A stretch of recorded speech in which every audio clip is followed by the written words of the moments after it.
A very good evening. Thank you for joining us on Uctv News. My name is Nora Sende. It is the weekend edition, and we get to deliberate on some of the issues or whatever is happening in our country that is making headlines. One thing that is making headlines is the Catholic Men's Guild that just had a very magnificent celebration today. And in studio today, in me, I have Dr. George William Sekanjago, who is the President, Catholic Men's Guild, Kampala Archdiocese. He's here to tell us the detail, break it down, and just tell us what is the Catholic Men's Guild all about. You're so welcome, Doctor. Just kindly introduce yourself, say hello to our viewer out there, and tell us a little more about what's going on or what went down today. Thank you very much, Nora. Good evening, everybody. I'm happy to be here on behalf of the Catholic Men's Guild of Kampala Archdiocese. You are indeed the voice to all. Yes, we had a celebration yesterday where we had over 70 parishes across the Kampala Archdiocese. It's an annual event where we all move to one center as the Catholic men from our sub-parishes, from our parishes, deaneries and vicariates, under one theme and the guidance of His Grace the Archbishop, who is our chief patron.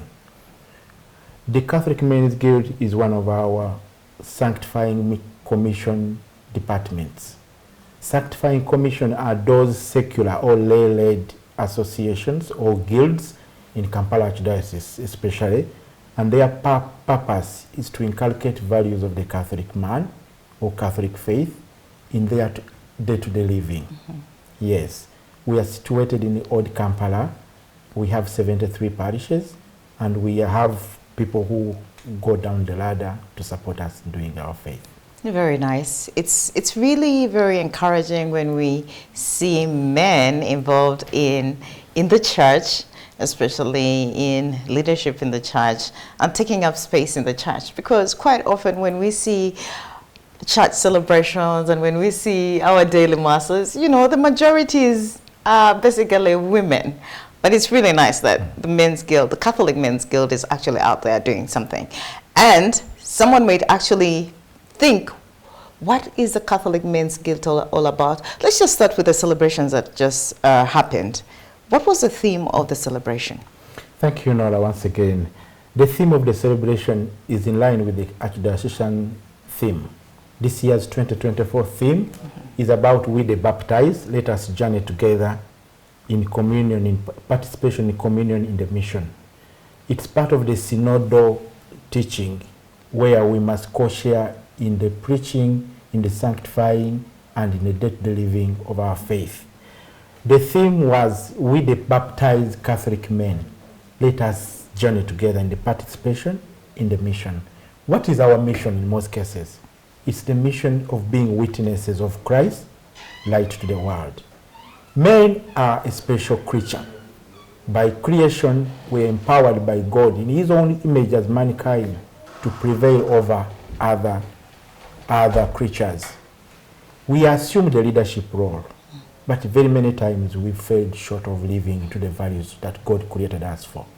So our guild tries to form its basis and impetus in helping our fellow men to live that kind of godly life.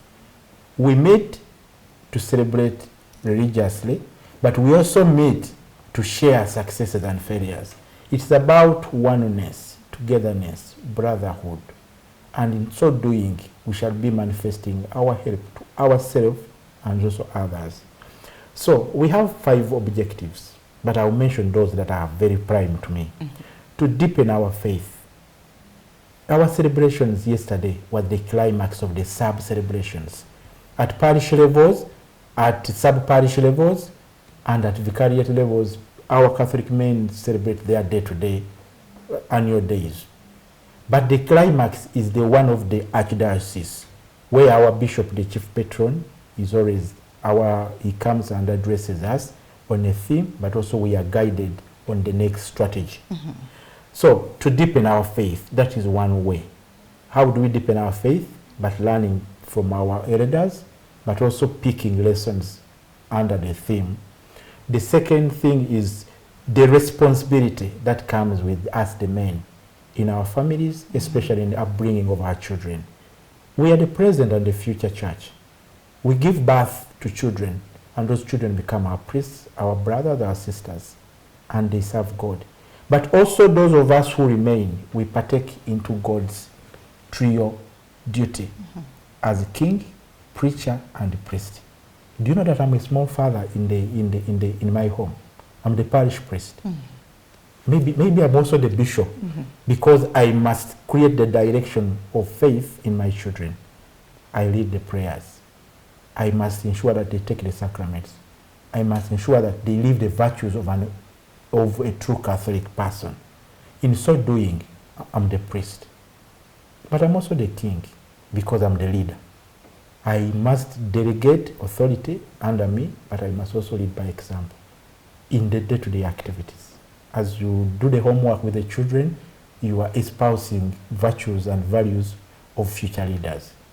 Corruption, integrity, and all those should not happen unless it starts at home. So there you are a king. But we are also the priest, king, but you are also what's the third one? You talked about the priest, you talked about the prophet. Prophet, yes. So as a prophet, you also partake into the hopes and aspiration of others. Right. You help them to find their potential and service. And very many times we have led them into vocations. So the prophetic ministries of God. The third objective is to stand for the church. The church is under threat on so many fronts. Right. We are the first ambassadors. We are the advocates.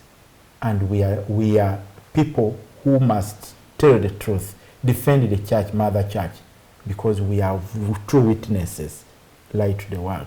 We do that through our examples and opportunities like this. Because if we don't, nobody will. Mother church must prevail, and we are servants to that church. And maybe the last one is also that we participate in the uplifting the social economic life of our people.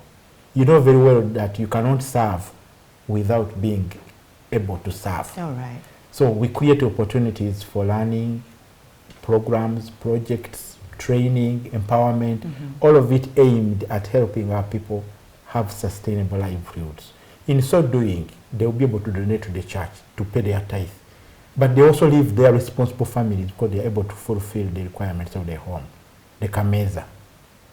So we belong to that. Right. The unfortunate thing is that we are voluntary organizations.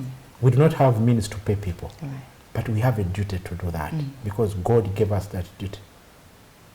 In Genesis, the creation talks about the harvest being huge, but the laborers are few. We just fall on that call. And we believe our relevancy in our society and our church is more than ever important.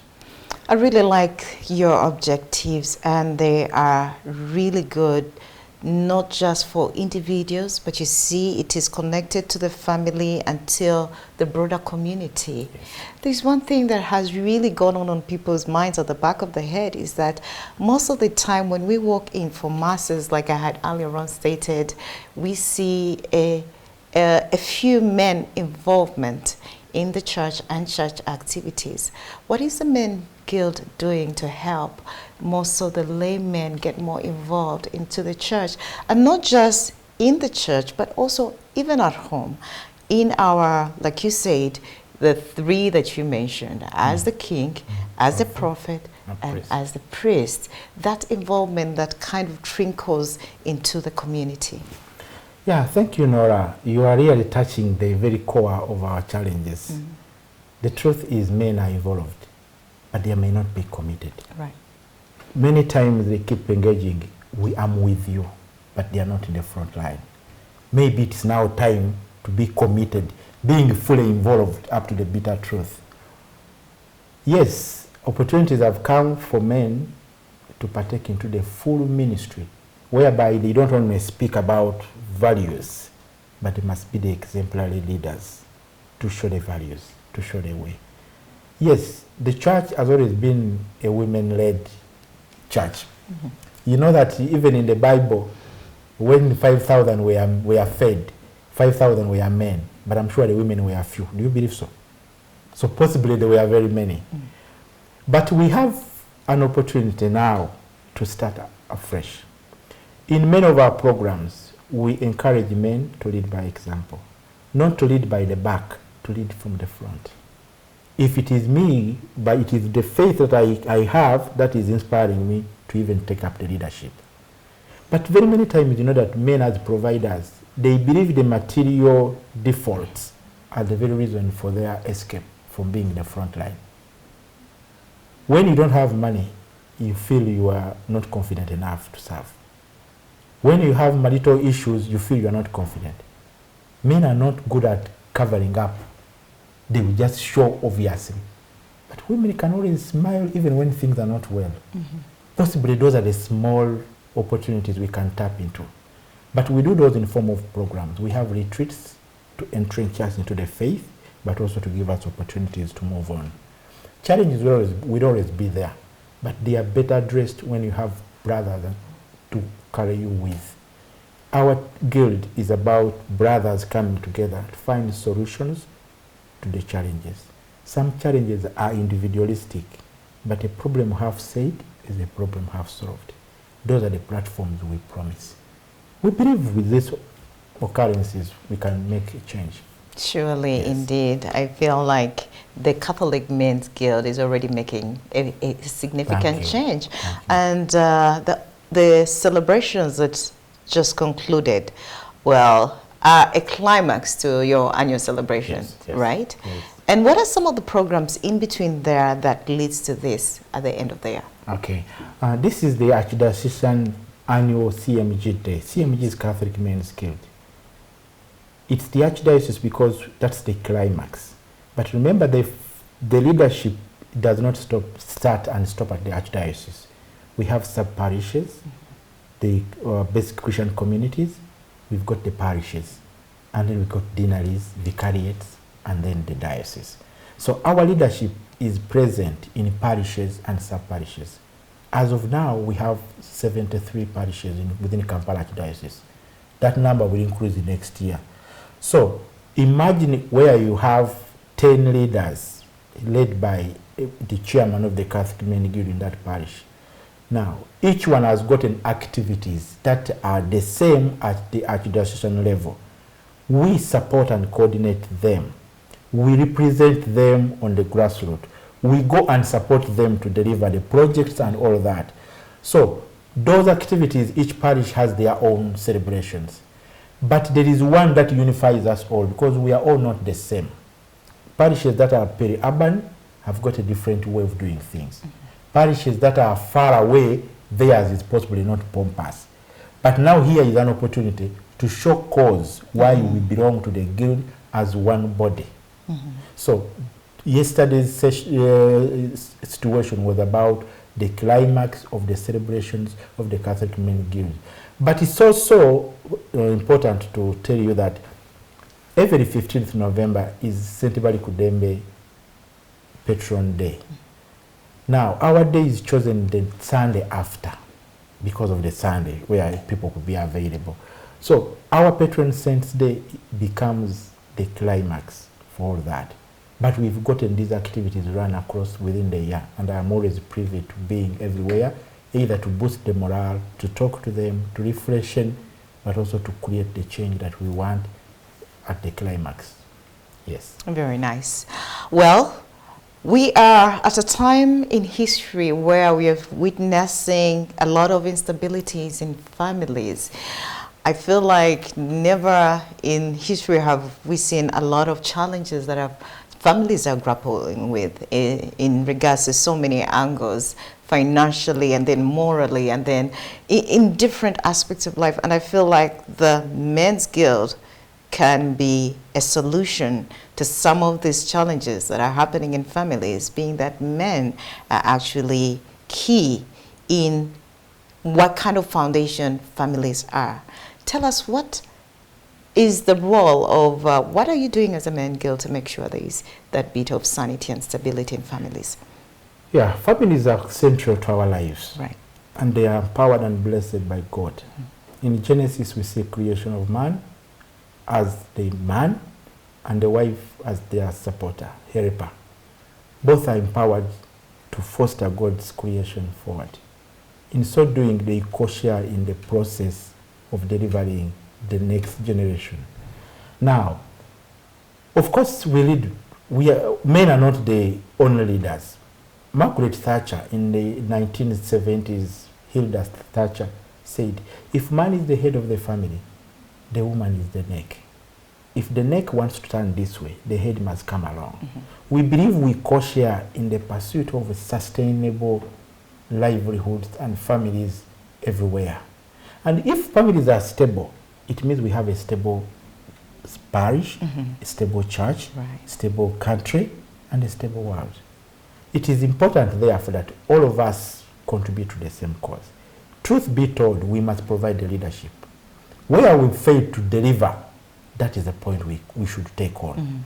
But let the challenge not be left to men, because at the end of the day, we all co-share in having the destiny put right.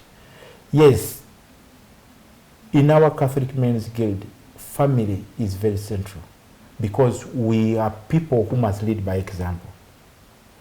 You come as a man, gender, man, and then we add value to you so that you become omwami. Omwami means someone with responsibility. We hate a situation where I have casual Catholics, casual Catholic men. We want real Catholic men. Those who know the truth, the Catholic teaching, then they live and abide by it. But you know that out there, everybody who believes that they know the truth and they don't live by it, those are cosmetic men.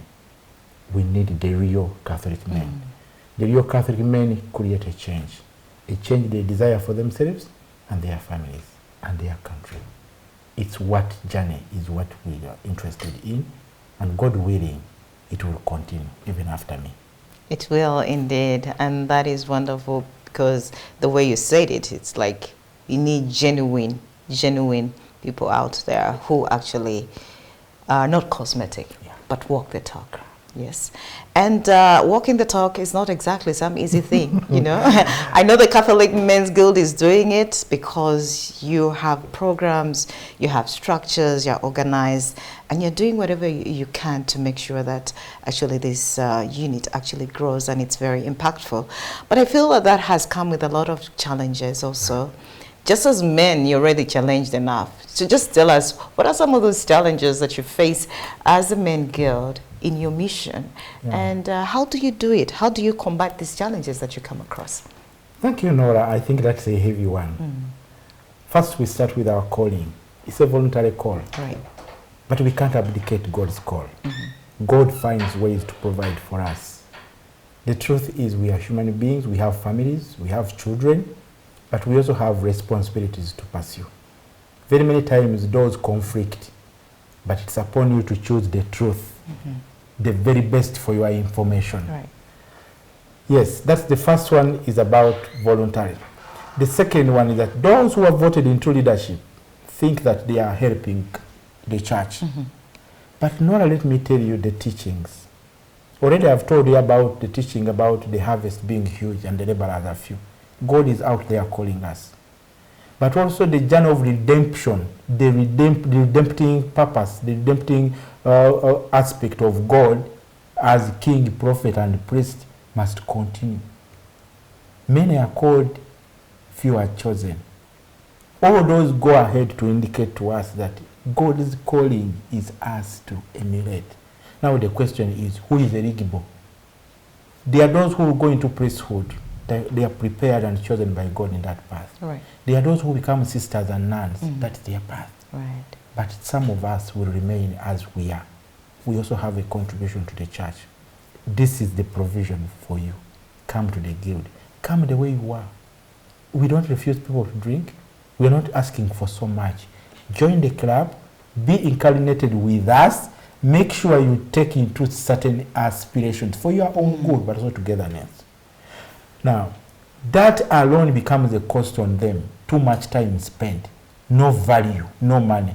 Especially the men. We are interested in big things. If there is no money, you will not work.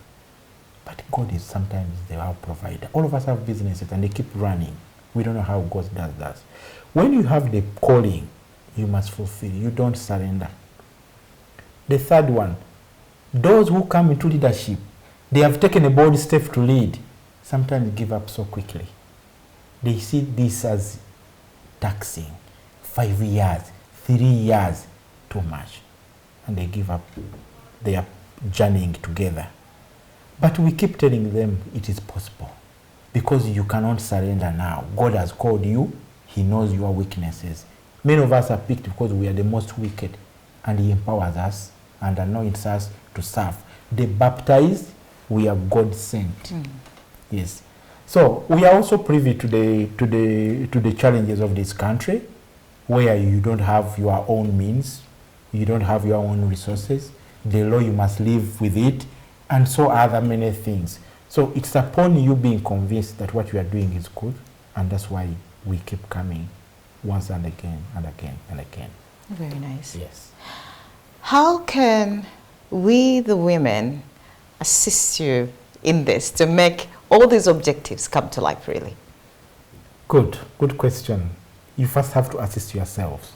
I'm sure we have a competitive organization similar to ours, a guild, Catholic Women's Guild. Yes. This is Catholic Men's Guild. Men are slightly different from the women. Society has given them different challenges, different roles. But we co-share in the creation, we co-share in this part journeying together. Therefore, we need to work on creating the commonality because our interests are the same. Responsible men, responsible families. So we can be like in Margaret Thatcher's analysis, the neck and the head. So when they give you money, Nora, they can measure money. You are also working. You create your own cameza and put the money. But the challenge is that the money must provide. Yes, we owe it to you that we must provide. But if I don't have the money, what happens? Don't hold me accountable for not providing, isn't it? Right. Because today we are all co-sharing in the same direction. So support us, especially in this journey. Those of us who are leaders at times, it's very costly. You have little time to yourself. It is more or less a voluntary thing, and sometimes we are misunderstood. But we know that we are on the right course. We will apologize later. Okay? Tell us about how you help the men have this balance within the spiritual life and their daily responsibilities. That is something that is a little bit hard. Yeah. This is a journey. You can't change people at the same time. Right. We have programs and projects and activities. We have retreats, for example. We organize retreats and people come. Retreats are not necessarily spiritual, but they have a spiritual connotation to make you more civil, more organized, more humble. But then within, you are empowered spiritually, but also otherwise. So such platforms give us a voice to air out our own concerns as men, the unique identity of men. Because we all have similar challenges. Possibly similar, different potentials, but similar challenges. Because each one has families, each one has children. The economy is not doing the same to all of us. But what is important is that we have to find solutions. We must keep moving. The other thing also, we have to pray together. So an opportunity like yesterday's occasion grants us that one opportunity. Imagine 73 parishes of versatile men in profession, in culture, in background, in whatever. People come and connect. Even in leadership, they are able to find aspiration so that they can aspire. They are able to be mentored and coached, but also the opportunity for business continuity, especially through connections. So we do that to help each other. So the men, that's how we provide. But at times also they tell us what we need. So it's not us to be providing. Sometimes each one has got a unique identity, the problem. All right. Yes. You could tell a man out there who is very reluctant to joining the Men's Guild, just give him a word of encouragement. Okay, thank you, Nora. Ladies and gentlemen, especially Catholic men, this duty to serve your God is called upon you. It is a mandate that we must take on. Mother Church calls you today to join at least one of the guilds that are available, or one of the ministries within the Sanctifying Commission. They are those of the lay apostolate, the youth, the children, the men, the women, and whatever. We do nothing except building potential for the church, the current and the future church, through holding you people accountable to certain values and expectations. I'm urging you to join one. And when you join one, you will be fulfilling God's call and the promise, daring to say we are witnesses of Christ, light to the world. Thank you very much. Well said, really. I feel like that message has gone across to someone out there who is reluctant. And if you've had this is a call really for you to participate and come out and be in this movement that is very, very, very instrumental in our society and in our church today. What is your vision, the vision of the Men's Guild moving forward? We have so many other years to come, really. Yeah, thank you very much. I wish it well. I'm still around, yes. So you sound like I'm ending the journey. But the beauty with our guild is that it doesn't have a cut-off age limit, so there's no surrender. Right. Paul said, the cross, you don't exchange it, you don't give it up, you die on it. So ours from 18 years to indefinite. Of course, we believe that as you become older, you become very difficult, especially in unable to serve, but you remain committed to the values. Right. We owe it to each one and everybody to join the guild, so that we can be able to work together to uplift the status of men, but also to keep Mother Church engaged, especially in our activities. Very nice. Yes. Dr. George William Sekanjako, President, Catholic Men's Guild, Kampala Archdiocese, thank you so much. Give us your final remarks. Final remarks. I felt like the other one was the call. You can actually give us the very final one. One, thank you very much, Catholic TV. You are the voice to all and the opportunity you've given us. Secondly, we also thank you that you have always been part and parcel of this journey every time we have events.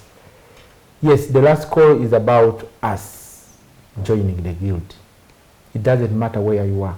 Do what you can with what you have from where you are. God, in our catechism teachings, gave us four dictates. Is to love him, to know him, to serve him, and to praise him. Can you imagine the three are all supposed to be existing on earth? How do you know God? Possibly you can answer that. How do you love him? You can possibly answer that. But have you served him? Possibly the three will answer the question on number 4, praising him. Come on, let us be true witnesses of Christ, light to the world. I wish you the best. Thank you very much. Thank you so much, Dr. George William Sekanjako, who is the President, Catholic Men's Guild, Kampala Archdiocese. I feel like the Catholic Men's Guild is an exemplary movement for so many young men out there. There is a generation that is coming of men, and they need strong, God-like Christian men who will actually show them the direction to take. And I feel like the Catholic Men's Guild is doing just that. Thank you so much. Thank you very much.